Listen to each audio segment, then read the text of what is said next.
Hi, welcome back to my YouTube channel. ഞാനിന്ന് കപ്പയുടെ കൂടെ കഴിക്കാൻ ഒരു മീൻകറി ഉണ്ടാക്കണം. മുളകിട്ട മീൻകറിയാണ് ഉണ്ടാക്കുന്നത്. അപ്പോൾ അതിൻ്റെ റെസിപ്പി നിങ്ങളായിട്ട് ഷെയർ ചെയ്യാം.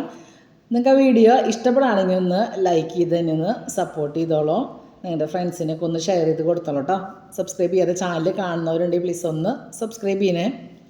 ആദ്യം തന്നെ ചട്ടി അടുപ്പത്ത് വെക്കുക. അതിലേക്ക് വെളിച്ചെണ്ണ ഒഴിച്ച് നന്നായിട്ട് ചൂടായി വരുമ്പോൾ അതിലേക്ക് കടുക് ചേർത്ത് കൊടുക്കുക.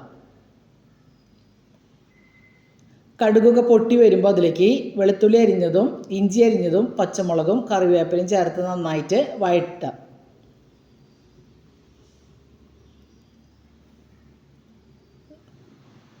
കുടംപുളി ഇട്ട് മീൻ വറ്റിച്ച് വെക്കുമ്പോൾ നമ്മളിതിൽ ചുവന്നുള്ളി ചേർക്കില്ല. ഉള്ളിയൊക്കെ നന്നായിട്ട് വാടി വരുമ്പോൾ ഇതിലേക്ക് നമുക്ക് പൊടികൾ ചേർത്ത് കൊടുക്കണം.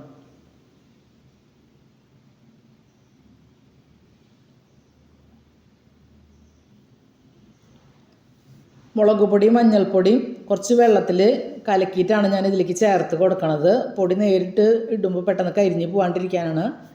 ഞാനിതിലേക്ക് ഇപ്പോൾ എരിവുള്ള മുളക് പൊടി മാത്രമാണ് എടുത്തിട്ടുള്ളത്. ഇപ്പോൾ നിങ്ങൾക്ക് എരിവ് കുറവ് മതി എന്നുണ്ടെങ്കിൽ കുറച്ച് കാശ്മീരി മുളകും എരിവുള്ള പൊടിയും കൂടി മിക്സ് ചെയ്തെടുത്താൽ മതി.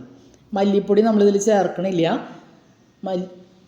മഞ്ഞൾപ്പൊടി മുളക് പൊടിയും കുറച്ച് വെള്ളത്തിൽ കലക്കി ഇതിൽ ചേർത്തിട്ട് അതിലത്തെ വെള്ളമയൊക്കെ ഒന്ന് മാറി ആ പച്ചമണമൊക്കെ ഒന്ന് മാറി എണ്ണ ഒന്ന് തെളിയണ വരെ ഒന്ന് വഴറ്റിയെടുക്കുക.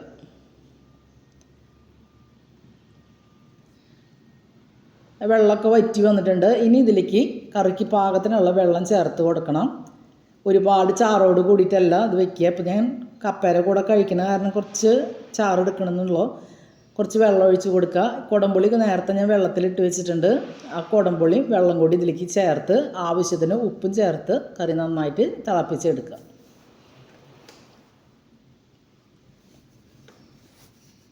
ഇങ്ങനെ മുളകിട്ട് മീൻകറി വെച്ച് കഴിഞ്ഞാൽ ചോറിന് മാത്രമല്ല, ചോറ് കപ്പയും അപ്പോൾ നമ്മളിത് അപ്പത്തന്നെ ആയാലും ചപ്പാത്തി ദോശയ്ക്കൊക്കെ നല്ല കോമ്പിനേഷനാണ്. അപ്പോൾ നിങ്ങൾ ഇതാകുമ്പോൾ മീൻ ഇടയ്ക്ക് വിളകിട്ട് ഒന്ന് വെച്ച് കൊടുക്കുക. നമ്മൾ തൃശ്ശൂരുകാർ എപ്പോഴും തേങ്ങ അരച്ചും തേങ്ങാപ്പാലൊക്കെ ഒഴിച്ചിട്ടാണ് വെക്കുക.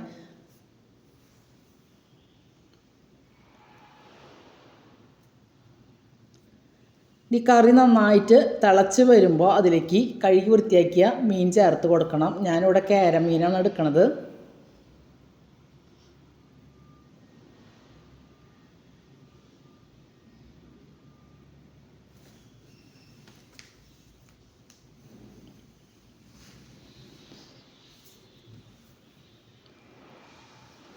കറിയൊക്കെ നന്നായിട്ട് തിളച്ച് വന്നിട്ടുണ്ട്. ഇനി നമുക്ക് വൃത്തിയാക്കി വെച്ചിരിക്കുന്ന മീൻ ഇതിലേക്ക് ചേർത്ത് കൊടുക്കാം.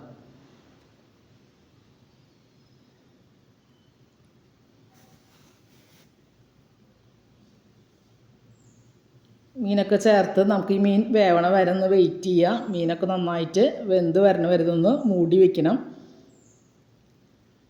മൂടി വെച്ച് മീൻ വേവിച്ചെടുക്കാം. മീനൊക്കെ നന്നായി വെന്ത് ചാറൊക്കെ നന്നായിട്ട് ഇതൊക്കെ കുറുതായി വന്നിട്ടുണ്ട്.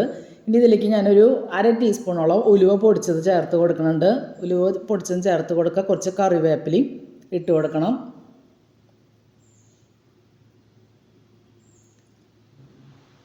ഇനി ഇതിലേക്ക് 1 ടേബിൾ സ്പൂണോളം ഞാൻ വെളിച്ചെണ്ണയും കൂടി ഒഴിച്ച് കൊടുക്കുന്നുണ്ട്. വെളിച്ചെണ്ണയും കൂടി ഒഴിച്ച് കൊടുത്തതിന് ശേഷം ഗ്യാസ് ഓഫ് ചെയ്ത് നമുക്കിത് മൂടി വയ്ക്കുക. ഇത് തലേദിവസം വെച്ചിട്ട് പിറ്റേ ദിവസം എടുക്കുമ്പോഴാണ് കറക്റ്റായിട്ട് കിട്ടുക. അപ്പം ഞാനിപ്പോൾ ഇത് രാവിലെ വെച്ച് രാത്രിയിലേക്ക് കപ്പേരെ കൂടെ കഴിക്കാൻ രാവിലെയാണ് വെക്കണത്. കഴിക്കണ നേരത്തെ എടുക്കുമ്പോൾ ചാറൊക്കെ നന്നായിട്ട് മീനിലൊക്കെ ഒന്ന് പറ്റി നന്നായിട്ടൊന്ന് വറ്റി വന്നിട്ടുണ്ടാവും. നല്ല അടിപൊളി ടേസ്റ്റാണ് മീൻ വറ്റിച്ചെന്ന് വെക്കുമ്പോൾ. നിങ്ങളൊന്ന് ട്രൈ ചെയ്ത് നോക്കുക. നിങ്ങൾക്ക് വീഡിയോ ഇഷ്ടപ്പെടുകയാണെങ്കിൽ ലൈക്ക് ചെയ്ത് തന്നെ ഒന്ന് സപ്പോർട്ട് ചെയ്തോളൂ. എൻ്റെ ഫ്രണ്ട്സിനൊക്കെ വീഡിയോ ഷെയർ ചെയ്ത് കൊടുത്തോളൂ കേട്ടോ. സബ്സ്ക്രൈബ് ചെയ്യാതെ ചാനൽ കാണുന്നവരുണ്ടെങ്കിൽ പ്ലീസ് ഒന്ന് സബ്സ്ക്രൈബ് ചെയ്യണേ.